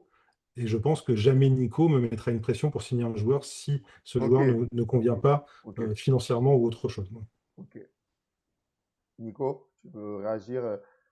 Non, bah, il y a pas de réaction à avoir parce que c'est exactement le fonctionnement qu'on a.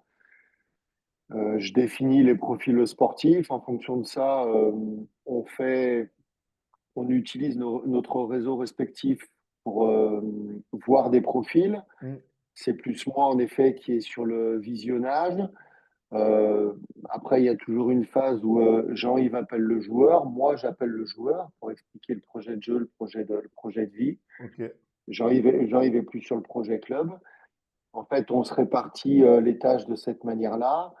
Ce qu'il y a de sûr, c'est que dès que ça touche le contractuel et le financier, je disparais. ok. Là, c'est plus tes histoires.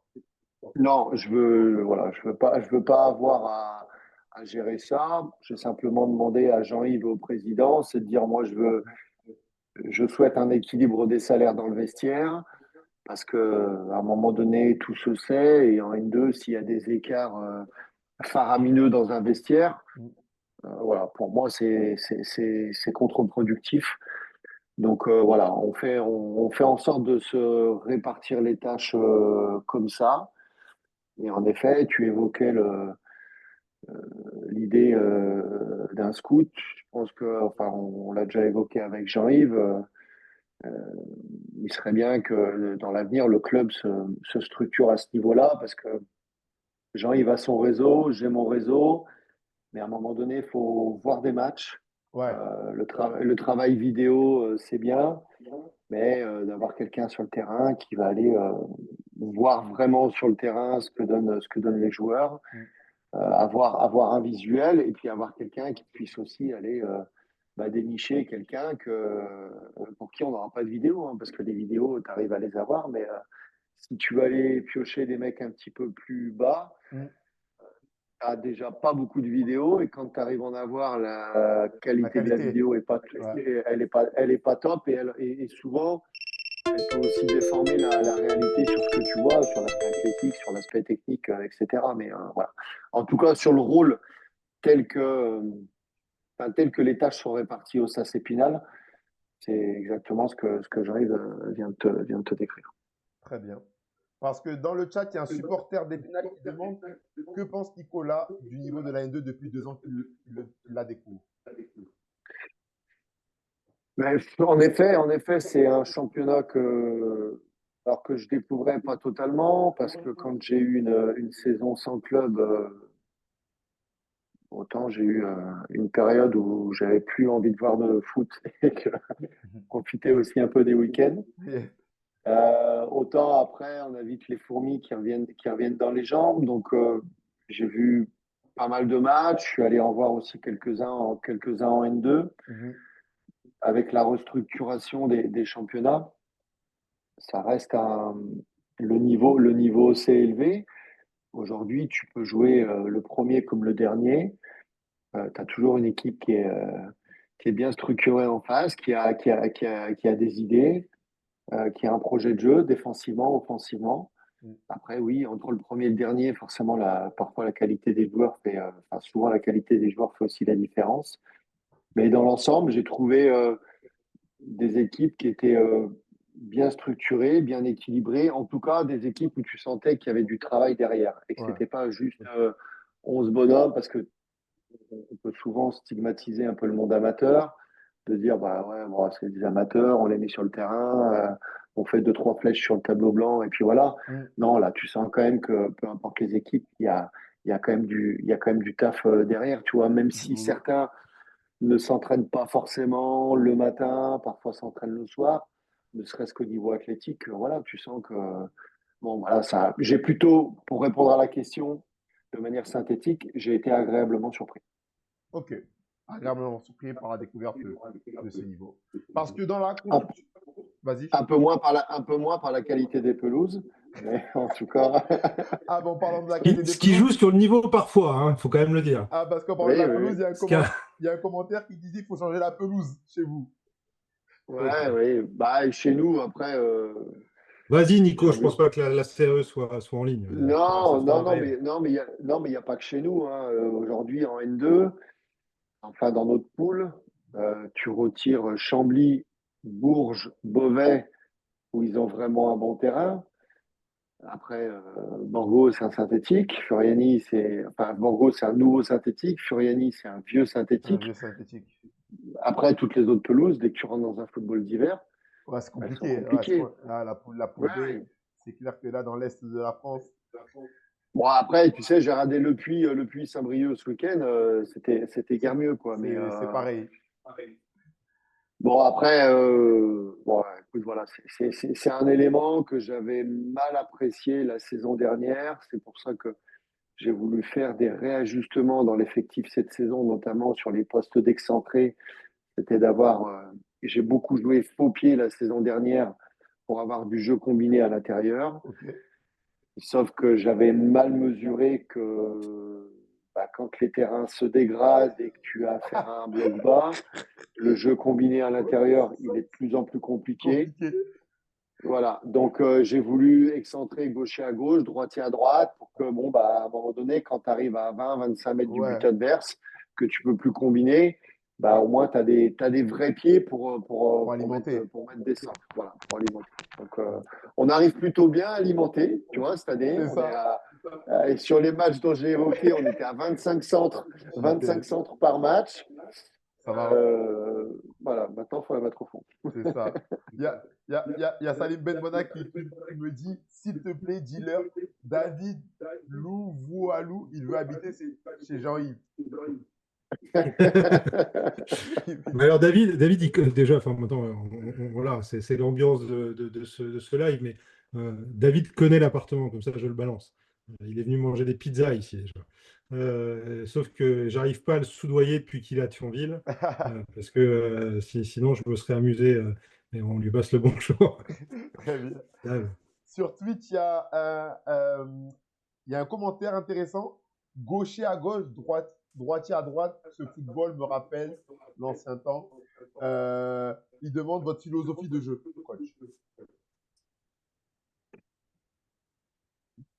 On a un peu de temps.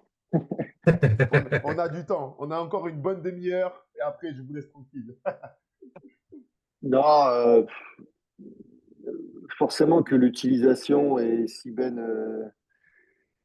nous écoute encore, il pourra en témoigner, l'utilisation prend beaucoup de place dans mon projet. Enfin, l'utilisation du ballon prend beaucoup de place dans mon projet de jeu.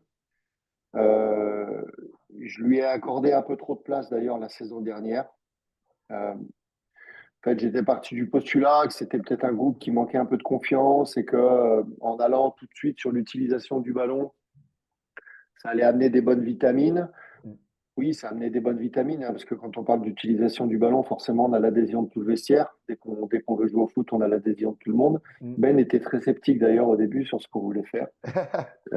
Il l'a été un petit peu moins après, parce qu'il a vu qu'enfin, même lui, il prenait du plaisir là-dedans. Mais c'était peut-être un peu trop extrême la saison dernière, où après, du coup, on a aussi pris des buts beaucoup sur des prises de risques qui étaient inutiles, ou en tout cas dans les mauvaises zones. Là aussi, j'ai réajusté cette saison en insistant avant tout sur l'aspect défensif, parce que on gagne des matchs avant tout sans prendre de but. Donc, en fait, il y a ce double projet, mais que si je voulais résumer, en fait, j'aime bien que mon équipe soit proactive, et c'est ce que je te disais en intro tout à l'heure, c'est que de faire en sorte de guider, d'essayer de maîtriser un maximum d'éléments dans le match, et Mm. que quand on décide de presser haut sur un 6 mètres, quand on décide d'être au bloc haut dans le jeu, de faire en sorte d'imposer cette philosophie-là à l'adversaire, et que quand on décide de ressortir le ballon parce que l'état de la pelouse nous le permet, qu'on puisse aussi imposer ça à l'adversaire. Donc, après, moi, j'ai bien conscience aujourd'hui qu'on est dans un foot où on m'avait un peu catalogué les dernières de coach de possession. En fait, à la base, c'est pas du tout le projet de jeu. Moi, mon projet de jeu, c'est un projet réaliste qui vise à ce que je donne un maximum de repères dans tous les secteurs du jeu. Ok. J'ai pas le ballon, comment je défends, bloc haut, comment je défends, bloc médian, comment je défends, bloc bas. Qu'est-ce que je fais quand je le récupère? Est-ce que je peux faire mal à l'adversaire tout de suite, ou est-ce que je repars sur une attaque placée? Et quand je suis en attaque placée, comment je construis le jeu? Quand on est en bas, quand on est au milieu, quand on est médian. Ouais, dans Et chaque quand partie je du le terrain, perds, avoir des repères. dans chaque partie du terrain et sur chaque séquence de jeu, j'ai le ballon, je le récupère. J'ai pas le ballon, je le récupère. J'ai le ballon, je le perds. Mm. Voilà, t'as ces quatre grosses dominantes auxquelles il faut absolument ajouter tous les coups de pied arrêtés, défensifs, offensifs, notamment les touches. Les On touches banalise aussi? les touches. Les touches On aussi? banalise les touches def et les touches off, mais les touches dans un match, je crois que c'est entre 40 et 60 touches par match, hein. Ouais, donc il y a des choses à exploiter. Et forcément qu'il y a plein de trucs à exploiter. Donc, euh, donc c'est tout ça où en fait tu te dis, moi je pense qu'aujourd'hui dans le foot moderne, sauf si allez, t'es au niveau du PSG, tu es au niveau de City, où tu as les joueurs, tu as le temps, et tu te dis, moi ma philosophie c'est ça, j'impose ça à tout le monde. Mais à un moment donné, euh, même City, même le PSG, ils sont amenés à jouer des matchs où parfois tu es un petit peu moins bien avec le ballon, Mm. parfois tu as un adversaire qui va inverser la maîtrise. Si tu n'as pas d'autres armes, Ok, ouais. tu peux te faire coincer. Donc, moi, ma philosophie, c'est de viser à donner un maximum de repères à tous mes joueurs sur toutes les séquences du jeu. Tu vois. Ok. Euh, Après, voilà, c'est. Non, je pense que tu as été très clair Ouais. à la réponse, hein, dans ta philosophie de jeu. Je pense qu'il sera satisfait. Euh, Très bien. Parce que quand on recrute, on fait du recrutement en N2, on recrute quoi? D'abord un talent ou d'abord un état d'esprit? Je la pose à Jean-Yves cette question. Déjà, quand on recrute en N2, c'est difficile. C'est déjà ce que je veux dire. Point. C'est plus difficile pour moi de recruter, pour moi, c'est perso, mais c'est aussi mon avis de manière globale. Ok. Je pense que c'est plus difficile de recruter en N2 que de recruter en national. Pour plein de raisons. Déjà par rapport à l'attractivité du championnat versus celui du national, mais Nico en a parlé, c'est les datas qui vont nous manquer, c'est l'analyse du joueur et de l'état d'esprit, parce que là, t'en rien. Donc qu'est-ce qu'on va recruter? Chez nous, on recrute d'abord un état d'esprit. En tout cas, je pense que Nico est aussi vigilant par rapport à ça. On a eu une discussion il n'y a pas très longtemps d'ailleurs sur ce qu'on définissait d'un bon mec, entre guillemets, un bon mec de vestiaire, quelqu'un qui se bat pour le collègue et qui se bat pour le coéquipier. Mais ça, c'est évident que c'est la première approche. Ben, parce qu'en fait, on a fait l'émission, c'est l'émission de Ben, mais c'est C'est cool. ça. Mais Ben se souvient probablement que l'année de la montée, Mm.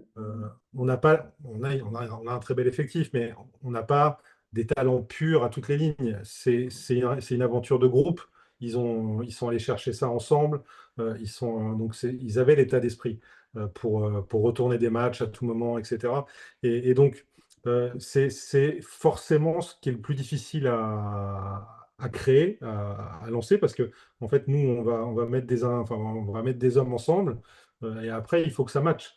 Donc, Nico, il y a tout un pan qu'il n'évoque pas dans son projet, mais il y a le projet de vie à côté, en fait, hein, c'est-à-dire la vie dans le vestiaire et Ouais. la vie du groupe, parce que ça fait partie intégrante, en fait, de la réussite de tout ce qu'il veut mettre en place. Donc, pour te répondre, c'est difficile parce que effectivement, on va chercher déjà l'état d'esprit. Et donc, du coup, bah, comme Nico le disait, sans scout, et même si on en avait un, il faudrait qu'il fasse pas mal de routes quand même, Mm. pour le coup, et il peut voir qu'un match par week-end, ou enfin, qu'un match par match, donc il peut en voir plusieurs le week-end, mais en tout cas, si on a choisi un 18h, il en fera qu'un à 18h. Yes. Nico, pour le coup, là, euh, cette année, on l'a fait beaucoup, beaucoup plus, et Nico encore plus que moi d'ailleurs. Il a pris beaucoup de renseignements, énormément de renseignements sur l'ensemble des gars Ouais, qu'on a pris. que Voilà. vous avez recruté. Ok, très bien. Mais bien sûr, il y a l'état d'esprit et on a bien compris que derrière, il faut que ça soit quand même des bons joueurs. Mais donc, on privilégie, à ce niveau, en tout cas, au SA, c'est final, on privilégie un état d'esprit qui va aller vers le collectif, qui va tendre vers le collectif. Voilà.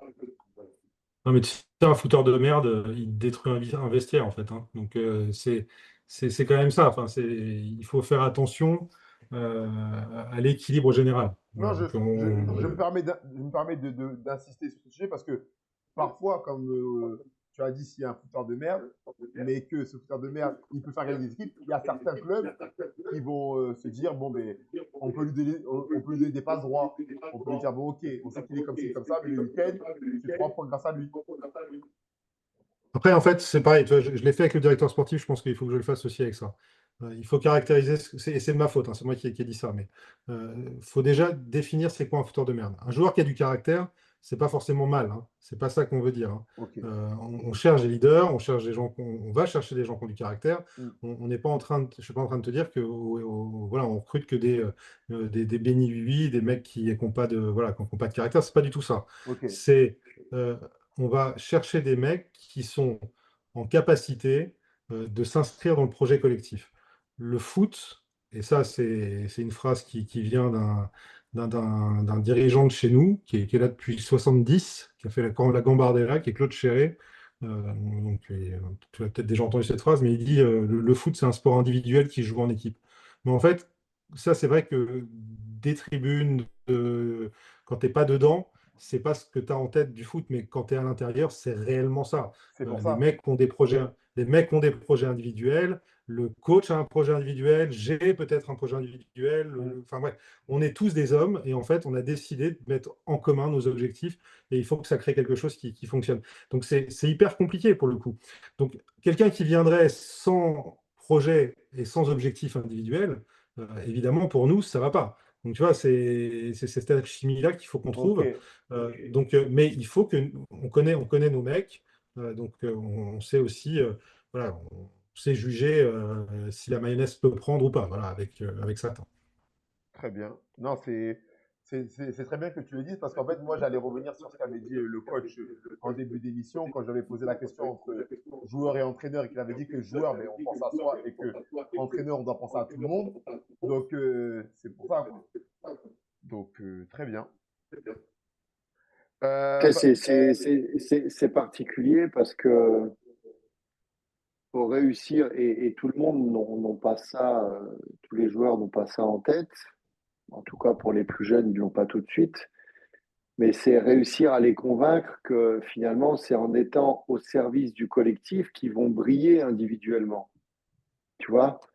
Et bien souvent, la gamberge, elle est dans l'autre sens. C'est parce que je vais briller individuellement que je vais servir le collectif. mm, mm, mm. Mais si tu pars sur cette gamberge-là, je vais pas dire que c'est malsain, mais c'est qu'à un moment donné, il va y avoir des couacs, tu vois. Alors que non, je travaille pour le collectif et ça va me rendre moi meilleur Ouais, individuellement, ouais. tu vois. Mais si es focus au départ, parce que le SAS a aussi cette étiquette-là. C'est un club tremplin. Tu viens ici pour te relancer, ou tu viens ici pour exploser, ou tu viens ici pour rebondir. On peut mettre plein d'étiquettes sur le SAS. Sauf que, si on prend l'exemple d'un joueur offensif, je viens ici pour rebondir. Le mec, il arrive, il a une chose en tête. Joueur offensif, c'est quoi? Il faut des stats. Au début, il faut des passes D. Tu vois? Mais si tu rentres sur le terrain qu'avec cet unique objectif en disant faut que je state, faut que je state, faut que je state, à un moment donné, ça va coincer. Ça va coincer avec moi, ça va coincer avec ses collègues. Parce qu'à un moment donné, le mec, s'il joue que pour briller pour lui, ben, c'est pas bon, quoi. Et puis on a eu le tour dans le passé un petit peu avec ça l'année dernière, quoi. C'est non, on voit ta gamberge différemment, mets-toi au service de l'équipe. Individuellement, ça viendra tout seul après, derrière. Ça viendra. Non, ouais, il ne faut pas inverser. Il ne faut pas inverser la gamberge. Donc, dans le recrutement, tu essayes toujours de prendre un maximum de garanties sur l'état d'esprit des mecs, comment ils se comportent dans un vestiaire, comment ils se comportent quand ils ne jouent pas, comment ils se comportent à l'entraînement, est-ce qu'ils sont souvent blessés. En fait, on essaye de définir la discussion qu'évoquait Jean-Yves la dernière fois, c'est de dire c'est quoi un joueur fiable. Voilà. Tu vois, c'est quoi un joueur fiable? Et je suis sûr que Daniel, on te demande à toi, c'est quoi un joueur fiable? Tu auras ta Ma définition du joueur définition. fiable. Jean-Yves aura la sienne, j'aurai la mienne. Le tout, c'est de se dire, bah, tiens, aujourd'hui, on travaille ensemble au SAS Épinal. Qu'est-ce qu'on met sous l'étiquette d'un joueur fiable? Mm, mm, mm. Et tu essayes d'avancer là-dessus. Et parfois, bah, comme dans tout recrutement, tu as une part de risque, tu as une part de, t'as un pari, mais en tout cas, sur tous les paris ou les risques qu'on a pris, à aucun moment, Jean-Yves a imposé un joueur, à aucun moment, j'ai imposé un joueur. C'était de dire, bon, là, tiens, on sait qu'il y a tel point d'interrogation, on y va ensemble. Ça réussit, c'est ensemble. Ça fonctionne pas, ça fonctionne pas, on l'assume ensemble aussi. Très bien.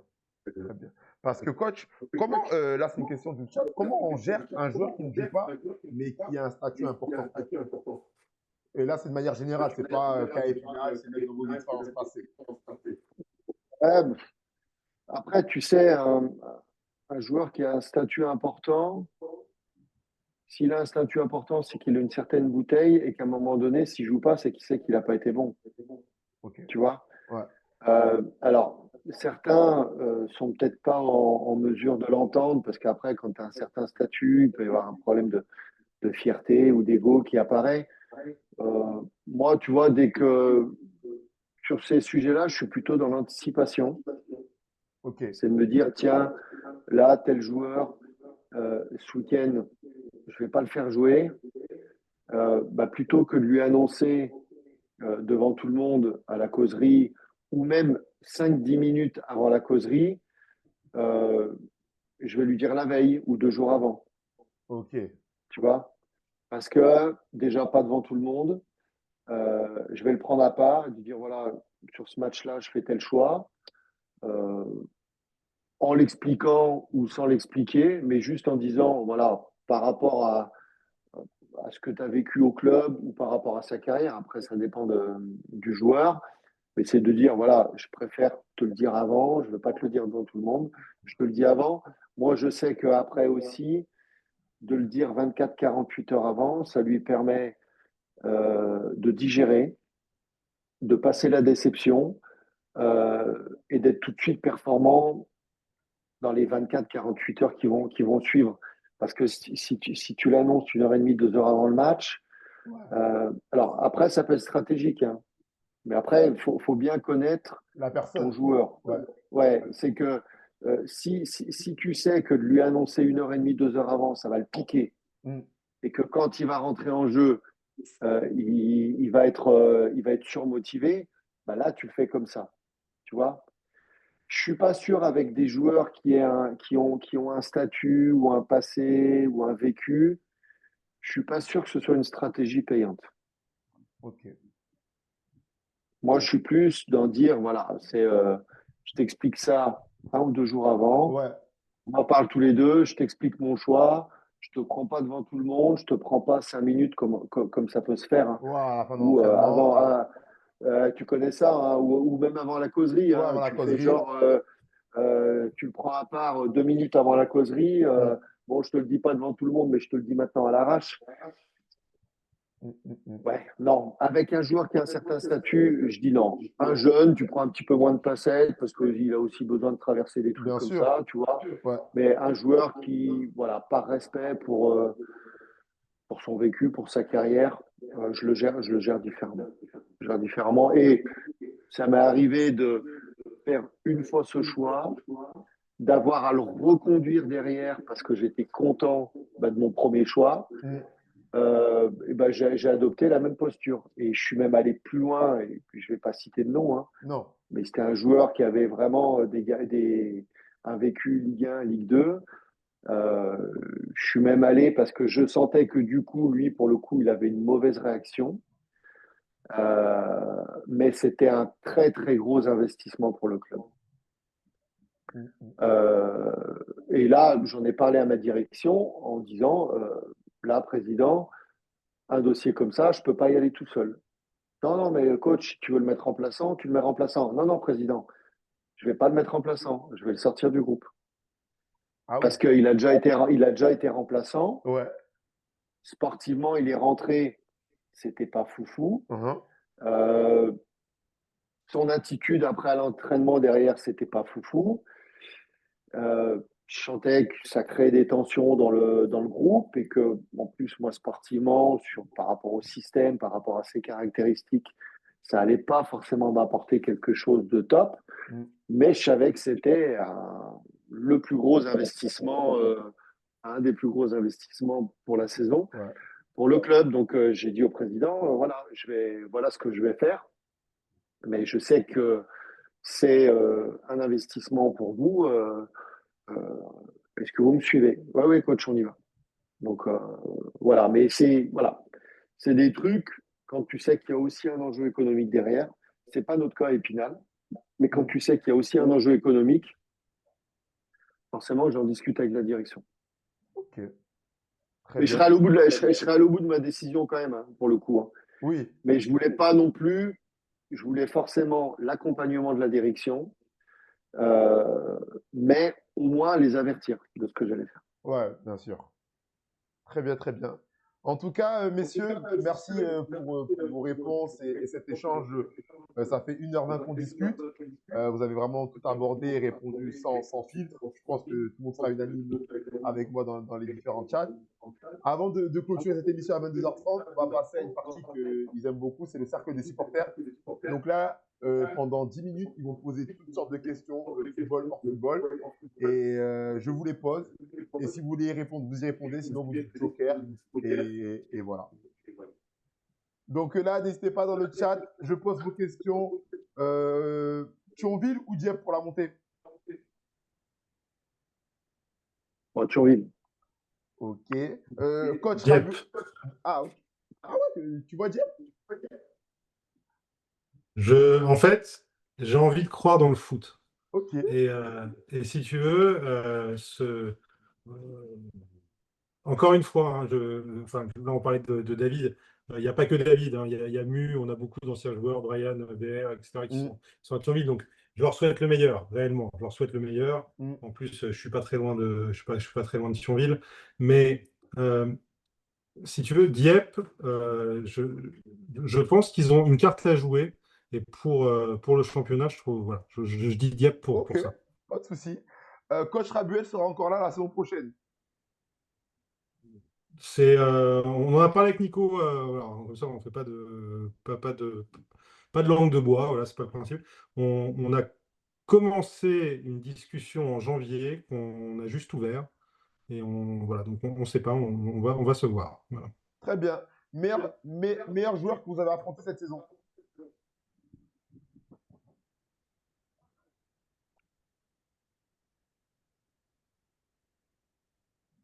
Ah, ça réfléchit, ça réfléchit. Ah, Ouais, ouais, ça réfléchit parce que tu sais, je vais te dire, et souvent je pose la question avec le staff et je leur dis, même faut m'alerter, mais souvent, moi, pendant les matchs, je suis tellement focus sur mon équipe que parfois, tu peux me dire, tiens, tel joueur en face. Parfois, je suis complètement. En fait, si tu veux, en face, je vois, je vois 11 joueurs, mais je vois j'allais dire 11 pions, c'est pas le bon mot, mais Hmm. tu sais, pour moi, c'est un jeu d'échecs, quoi. Ouais, c'est ça, ouais, c'est ça, c'est vraiment le terme. Et, et j'essaye de me détacher un peu des joueurs individuellement. Donc, je t'avoue que tu me poses une colle. Tu me J'arrive. poses une colle. Peut-être toi qui a plus de hauteur. Bah, après, dire que c'est le meilleur joueur qu'on a affronté depuis le début de la saison, ce serait compliqué, mais il m'a marqué. Et en Oui, plus, voilà, un il bon nous a joueur. coûté cher. Il nous a coûté cher et c'était récent. C'est Nshobi de Dieppe, justement, Ok, qui nous tue le match à lui tout seul. ok. Il y a Moi, beaucoup. j'ai bien aimé, ça me revient, le gauche-patte, milieu de terrain de Bourges, là, qui jouait, qui avait joué au match aller. J'ai Redis son nom, perdu. s'il te plaît. Gaucher, milieu de terrain qui joue à Bourges. J'ai mangé son nom, justement. Ok, bon, ils l'auront peut-être dans le chat. Ouais. Il y a beaucoup ces discussions. Quelle est la meilleure pub de N2? A, B, C? C'est. C. Hop. Ouais, je crois qu'il n'y a pas il y a pas de débat quand on voit les grosses cylindrées qu'il y a dans cette poule. C'est vrai. Comment sont les U18 d'Épinal? Ça demande. Il y a peut-être des jeunes de vos catégories qui sont là. Bon, on a Tu veux eu en dire un mot, Nico? Je peux en dire aussi, hein, mais... ouais. Moi, j'ai eu l'occasion d'avoir, allé depuis le début de saison. On a déjà un groupe N2 avec pas mal de jeunes. Mais c'est aussi l'avantage d'avoir un effectif réduit, c'est que dès qu'il y a des blessés, bah, on va chercher en dessous. Alors, on a des contraintes avec les U18, c'est qu'ils sont scolarisés. Donc, Ouais. tu vois, comme demain matin, j'ai besoin d'un jeune en plus. Et parfois, bah, tu prends pas les meilleurs ou les plus méritants, tu prends ceux qui n'ont pas école ou ceux qui sont disponibles. Tu Ok. vois? Ben voilà, il y a le peu de temps que j'ai, que si ça colle, j'essaye d'aller voir les 18. Mm. Mais bon, j'essaye déjà de suivre la réserve. Écoute, ils font plutôt une saison honorable, mais ils ont peut-être même un petit coup à jouer pour aller chercher le haut. Et puis voilà, on sait qu'il y a trois quatre joueurs qui sont identifiés pour l'avenir du club et éventuellement intégrer le groupe N2. Très bien, j'enchaîne avec les 18 toujours. C'est quoi le projet pour nous? Ah, donc, il y a vraiment des U18. C'est ça. Euh, En fait, on a, donc c'est pareil, hein, c'était à l'arrivée de Nico, on a fait ce choix de positionner Yanis comme un adjoint. Donc, Yanis, pour ceux qui ne connaissent pas le SAS Football, c'est l'adjoint de Nico, mais c'est aussi le responsable de l'ensemble du pôle de la formation. Mm. Et comme c'est un couteau suisse dans le club, et on doit quand même saluer son dévouement et le nombre d'heures qu'il fait, il encadre aussi cette catégorie-là. Et donc, nous, l'objectif du club, c'est clairement les U18, c'est la fin de la formation. Enfin, c'est la fin de la formation Mm. et c'est ce qui doit être l'entrée dans la post-formation. Yanis, on l'a positionné comme ça, puisque dans son parcours pour diplômant dans le foot, il a travaillé sur ce sujet de post-formation, comment on accompagne des joueurs, justement après les U18, Mhm. pour les emmener vers le monde senior. Ok. Donc c'est pour ça qu'on ne veut pas travailler sur des U19 nationaux. C'est pas du tout notre ambition. On veut que nos meilleurs U18 puissent directement aller alimenter notre réserve. Et Ok. l'objectif du club, la principale cette saison, pas que cette saison, mais cette saison encore plus, c'est la remontée de enfin, notre réserve en R2, Ok. ce qui est une anomalie pour nous, puisque pour conserver nos U18, justement, qui sont talentueux et Mm. qui n'aient pas envie d'aller chez les voisins à côté, et on pourrait le comprendre parce que le niveau est plus important, il faut absolument que notre réserve remonte au moins en R1 pour qu'on continue à accompagner ces joueurs-là. Et comme Nicolas l'a dit, on le prouve, les portes du groupe s'ouvrent progressivement de temps à autre parce qu'on va avoir besoin d'un joueur, parce qu'il y a un moment, il y a une saison où il va se passer quelque chose. Pour info, Nico est allé voir la réserve en revenant de déplacement parce que il a toujours cet œil quand même sur les joueurs du dessous pour voir si à un moment ils peuvent apporter quelque chose au groupe. Donc on fait confiance à nos jeunes. Voilà, si je devais donner l'objectif des U18, bah, les U18, c'est la fin de notre formation, donc il faut que ça reste toujours au minimum au niveau R1, Mhm. au niveau régional, et il faut que ces jeunes sachent qu'ils ont une place ils ont une place dans le projet SAS Football. Et donc, voilà, l'étape d'après, c'est la réserve. Voilà, les gars, ils ont répondu pour vous, les gars, les U18 qui sont là. Il y a un avenir, il y a un avenir au SAS. Demande-lui qu'est-ce qu'il pense du remplacement de Moustahid en milieu de terrain à Thionville, ancien spinalien. Mais en fait, Jalil, enfin, il faut parler. Jalil, il est parti parce qu'il est retourné à Nancy, hein. Donc, nous, le club, on comptait vraiment sur lui. Et donc, on savait le talent fou que Jalil a. Son replacement au milieu de terrain, pour moi, il est naturel en fait, parce que c'est là où c'est là où il est à plein de son, c'est là où il peut exploiter à plein son potentiel, puisque c'est un joueur qui aime éliminer, qui aime Ok. faire des différences et qui a une capacité de finir d'assez loin. C'était peut-être un peu plus compliqué pour nous quand on le mettait sur une aile, où finalement il allait souvent s'excentrer et se bloquer. Donc c'est très intelligent. Enfin, je pense que c'est très intelligent, ce repositionnement est très intelligent. Ok. Une semaine type à Épinal. C'est pour le coach, on s'entraîne quand, à quel rythme, à quelle fréquence. Il y a une semaine type, il y a 5 à 7 séances dans la semaine.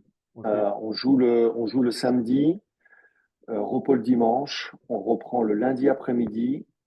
Il y a 2 séances le mardi. Les trois quarts du temps, terrain le matin, salle l'après-midi. Ok. Là, on rentre dans une période fin de saison. Ça fait 15 jours que j'ai supprimé les journées doublées. Ok. On fait mercredi matin, on fait jeudi matin, on fait vendredi matin et on fait réveil musculaire le jour du match. Ok. Donc entre cinq et 7 séances, réveil musculaire inclus. Très bien. Un mot sur Jawed Kalai. Jawed, c'est Jawed. Jawed, je connais par cœur, hein. Jawed, je l'ai eu à Valenciennes. Il est venu ici au SAS. C'est peut-être lui qui pose la question, hein. Il est C'est capable même d'être, sûr, d'ailleurs. il est capable d'être sur le chat et de poser la question. Je ne sais C'est pas sûr. s'il veut se démasquer, il nous le dira, mais pour l'instant, c'est un pseudonyme. Un mot, Jawed, c'est comme Iron Zinga, c'est deux attachants. Ok. Voilà. Parfait. En un mot, si je dois le dire Attachant. en un mot, c'est ça, attachant. Un avis sur la Ligue 3, est-ce que ça va conditionner les futurs objectifs du SAS? Alors, c'est pas la Ligue 3 qui conditionne forcément, parce que déjà, on l'a anticipé, cette Ligue 3, Mhm. hein. On n'en parle pas que depuis cette saison. On a milité, nous, longuement aux côtés de Thierry Gomez pour qu'elle ait lieu, cette Ligue 3. J'ai suivi avec attention les premières annonces. Si réellement ce qui est annoncé est mis en place, on va avoir une division qui va avoir énormément d'attrait, et ça donne vraiment très envie très vite d'y retourner. Euh, Est-ce que ça conditionne? Non, parce qu'en fait, pour ceux qui ont dit que Nicolas Rabiot n'avait rien à faire en N2, et je suis d'accord avec eux, j'ai pas attiré Nico en lui disant ça te dit de venir en N3, et puis peut-être qu'après on ira en R1, et puis ça sera sympa. Donc, on a toujours cette ambition d'aller tutoyer le haut. Mm. Après, on connaît tellement cette division que celui qui s'autoproclame candidat à la montée, Oui, c'est rarement celui qui y va. c'est sûr. Et il faut avoir l'humilité de ce championnat. Et on a commencé là-dessus, hein. Tous les points perdus en route, malgré des statistiques qui sont pour nous. Et parfois, ça va du bon côté, parfois, ça va du mauvais. Et c'est pour ça qu'on aime le foot aussi, parce qu'il nous rend fous. Et donc, quand tu n'as qu'une équipe qui monte, là, on a un vrai souci. Je suis plus là donc, pour nous, on a toujours cette ambition de structurer le club. Moi, notre rôle en tant que dirigeant, c'est de structurer le club. Et on a un chantier. Enfin, je veux dire, là, je le dis de manière transparente. C'est un chantier colossal chez nous. Et on va s'y atteler très clairement. Enfin, en tout cas, c'est l'ambition d'Yves enfin, c'est l'ambition d'Yves et la mienne. C'est de vraiment travailler sur une structuration. Et on risque de mettre un coup de braquet un peu plus fort là. Parce que pour avoir ces ambitions-là, il faut forcément aussi travailler sur cette structuration. Maintenant, si on devait parler de comment accéder à la Ligue 3, maintenant que la Ligue 3 va voir le jour, je suis assez partisan et on a commencé à pousser cette idée auprès de la Fédé de retravailler sur le mode d'accession à cette Ligue 3. Puisque aujourd'hui, le drame des championnats de National 2, c'est comme il n'y a que le premier qui monte, et ben, assez rapidement dans la saison, la saveur, l'enjeu des championnats, des poules, Mm, devient un petit peu moins intéressant. c'est Et vrai. donc, on milite pour un système de play-off, éventuellement, Ok. comme ce qui existe en Belgique. Donc, on a parlé de Jawed, si on parle que tous les anciens, je ne sais pas s'il est là aussi, mais il m'a fait une salutation. Mais si Baptiste Aloé est là, lui, il connaît ça. Là, il a lancé les play-offs avec Virton. Mm, Mais l'idée, ça serait ensuite de pouvoir travailler sur un système, finalement, de play-off avec les 3 poules. ouais. Alors, à définir, hein, est-ce qu'on prend les 5 premiers, les 3 premiers, mais de telle sorte de faire qu'on puisse avoir une montée de plus, au moins une montée de plus, Ouais, c'est vrai. et ça ferait 4 descentes en haut. Ils ont connu ça pendant très longtemps. On a même connu 6 descentes, C'est vrai. nous, l'année où on y était. Donc, C'est ça. et je pense que pour l'attrait du championnat de N2, c'est le prochain chantier, à mon avis, à faire, parce que, encore une fois, avec la réforme des championnats, eh ben, on n'a que des joueurs talentueux en N2. Il n'y a que des grands joueurs. Mm, Et donc, ils le méritent. Je pense qu'ils méritent qu'on s'attarde aussi sur cette division maintenant. parfait, c'est très clair. Merci pour ta réponse. Allez, il est 22h33. Je finis avec 3 questions. Désolé, je sais que vous aimez beaucoup cette partie, les gars, mais malheureusement, comme chaque fois, on ne peut pas toutes les poser. Je les sélectionne. Jean-Yves et Nicolas, quel est pour chacun d'entre vous votre recrue dont vous êtes le plus fier depuis votre début de carrière? La réaction du coach, relou. Là. Oh, attends, faut remonter 17 ans d'archives. Hein, J'enchaîne. et 16 ans. J'enchaîne avec l'autre question, comme ça je les pose tous. Il y a également la question que pensez-vous de l'éclosion d'Esteban Le Foll que vous avez eu chez vous? Bah, je peux commencer par celle-là, parce que après, la Vas-y. recrue, la recrue, enfin, c'est compliqué la recrue, parce que on va mélanger il faudrait préciser, est-ce que c'est le talent sportif pur? Est-ce que c'est ce que la personne a apporté au vestiaire? Est-ce que c'est l'aventure humaine qu'on a partagée avec lui? Enfin, en tout cas, je pense que moi, j'ai besoin d'un peu plus de contexte, parce que Ouais, bien sûr, non, y a pas j'ai de souci. plusieurs noms qui me viennent, et décider, il va falloir que je sache sur quoi on Non, juge, en après, fait. Et donc après, sur Esteban, Esteban, ouais. Esté, bah, tu vois, j'en parlais avec mon fils tout à l'heure, parce que mon fils est fan de foot, et donc du coup, forcément, il s'intéresse beaucoup à tout ce qu'on peut faire, tout ce qu'on peut dire, et donc il est déjà en train de me dire qu'il faut que, de manière, papa, si tu veux monter, il faut recruter les meilleurs joueurs de N2, et que d'ailleurs, quand tu recrutes, est-ce que si on recrute ce joueur-là, est-ce qu'il est capable de jouer en Ligue 2, parce que comme après tu fais les 2 montées successives, hein, Ouais, et donc du coup, je lui dis que je lui ai dit, parce qu'il le sait, hein, mais je lui ai dit que malheureusement, bah, c'est pas Football Manager, la vraie vie. Et, et l'une des raisons principales aussi, c'est qu'on a affaire à des hommes.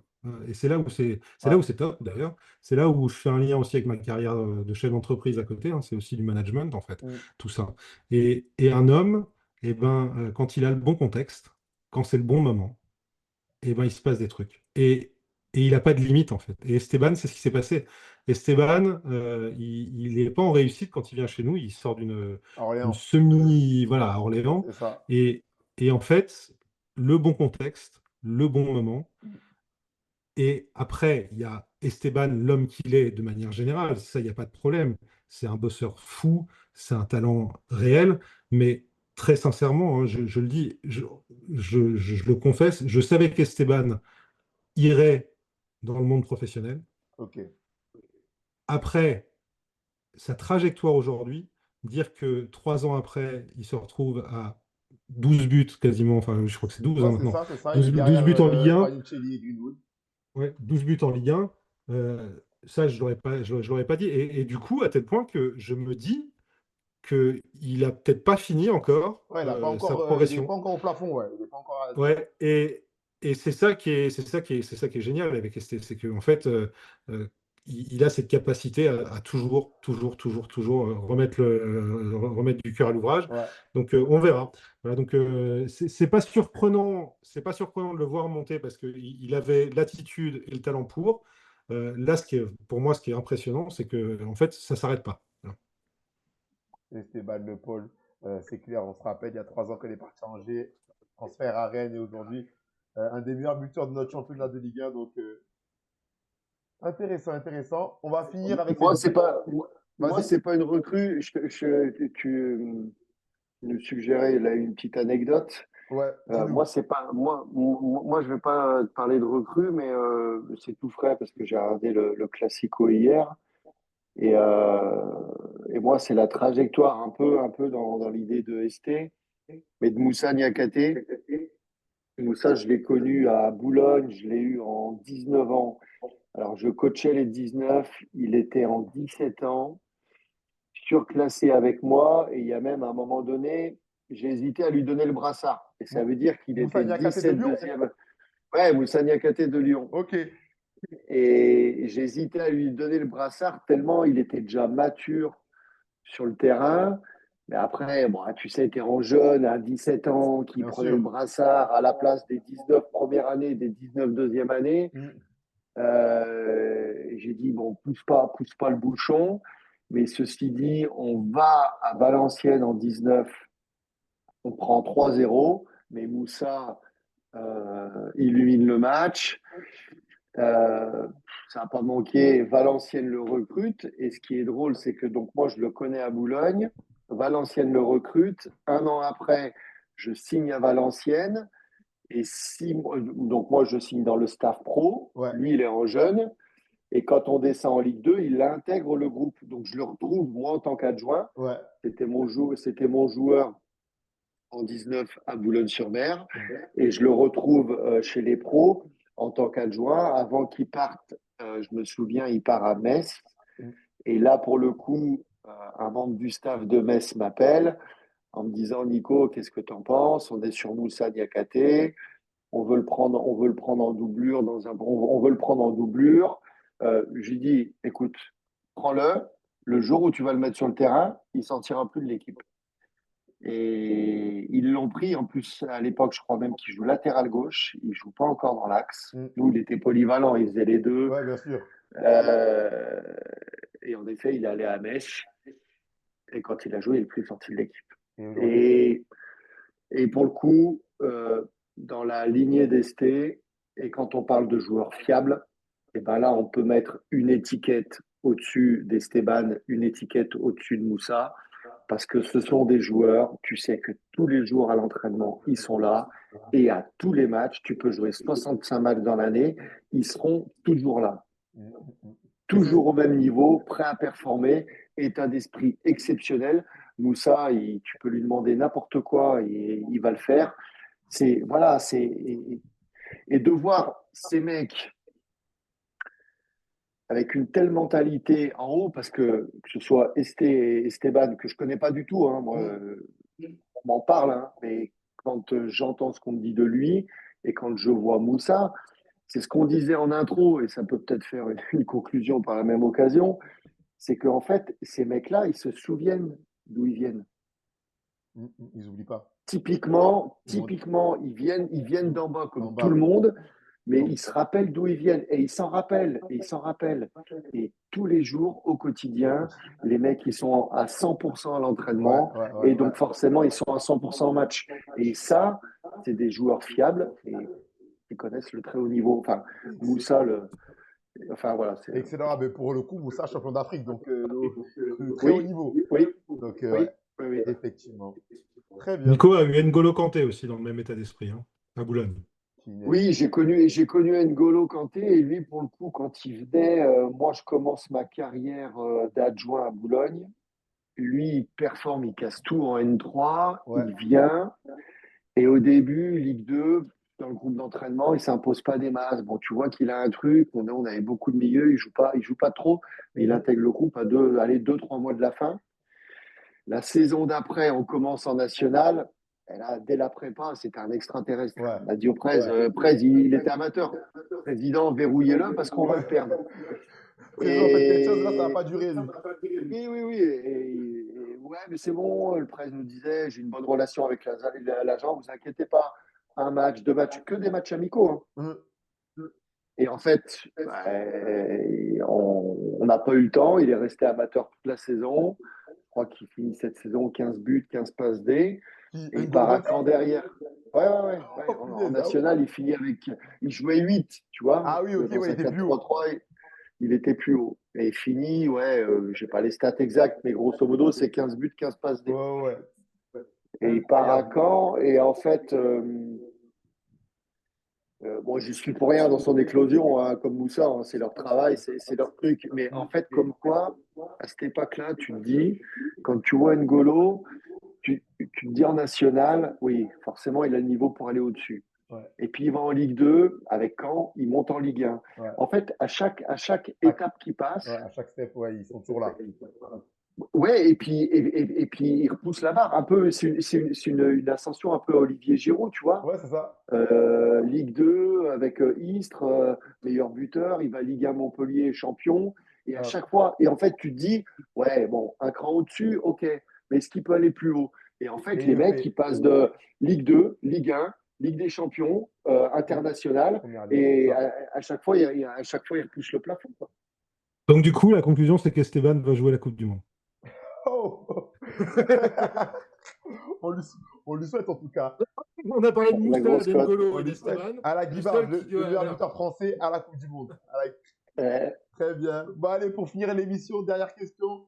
Un internaute qui nous pose, ils ont aimé leur passage dans l'émission Clubhouse. Hop. Oui, clairement, parce que voilà, c'est frais, on parle de foot sans tabou et ça fait du bien. Pareil. Voilà. Non, c'était très agréable. Merci beaucoup de l'invitation, Daniel. Et encore bravo pour l'initiative. Je le salue publiquement. Voilà. Je me souviens encore du message que tu avais envoyé. Donc, tu as fait ta prospection auprès de tous les clubs. Et ça, il faut le dire que c'est quand même du sacré travail. Où tu avais annoncé la création de ce média. Je n'avais pas répondu tout de suite. Mais évidemment, voilà, compte sur le SAS pour accompagner ce développement et plein de bonnes choses. Voilà, c'était très bien. Super. En tout cas, comme ils l'ont dit, je remercie bien fort le SAS Épinal parce que d'ailleurs le jeu concours de Noël, ils ont participé et Jean-Yves nous a gentiment offert un maillot. Voilà, il n'a pas parlé, comme on dit notre langage, il n'a pas parlé chinois. Rapidement, il a été favorable à ce projet, donc on les remercie bien fort. On remercie également bien fort le coach qui était avec nous ce soir dans l'émission, son directeur sportif. Et nous, on se retrouve lundi prochain pour une nouvelle émission avec un nouveau joueur ou un nouveau coach ou un nouveau directeur sportif. Vous en saurez plus sur les réseaux sociaux dans la semaine. Et bonne soirée tout le monde. Bonne soirée. Salut. Bonne soirée, Daniel. À bientôt à la Colombière. Tu viens quand tu veux, on fait un live. Parfait, c'est noté. Bonne soirée.